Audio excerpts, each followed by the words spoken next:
Bryan Melvin died after being infected with cholera from drinking water. He describes how his soul was separated from his body and taken to hell. While in hell, his demon guide showed him miles and miles of cubes, most of them containing the souls of people suffering their own personal hell for their deeds during their life on earth. Will Bryan Melvin suffer in hell for all eternity or not?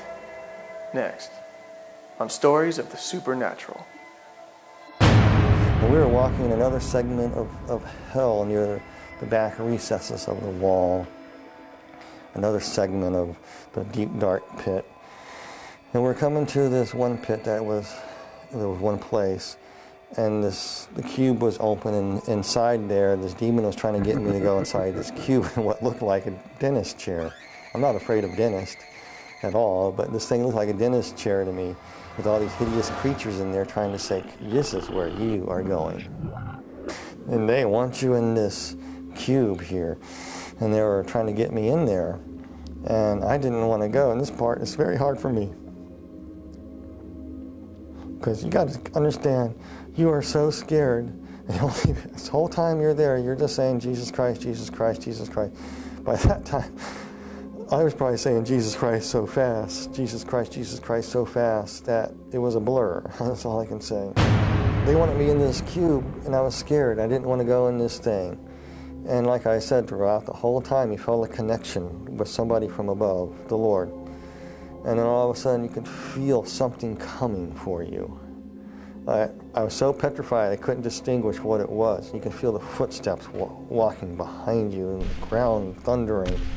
And as it closer, whatever it was walking behind me, and I was too scared to turn away to see who it was, because I didn't want these things to rush me and grab me.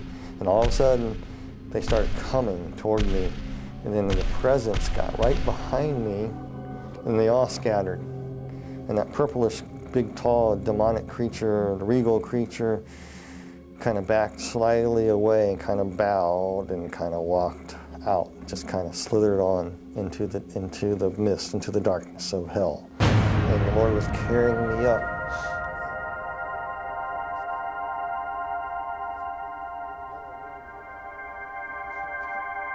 And I knew who it was. It was Jesus. He picked me up.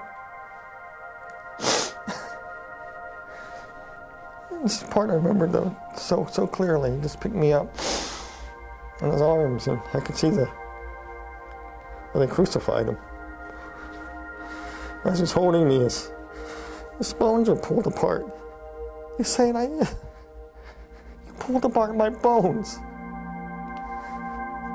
And he carried me. And kind of floated through the air and went through the center of the bottomless pit. I went straight up.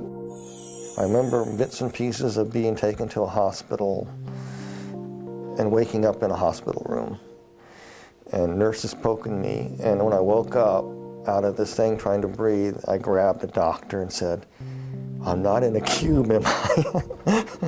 I better not be in a cube. And the doctor says, no, you're in a hospital. And from it, I was no longer an atheist. There was a God, there is a heaven, and there is a hell.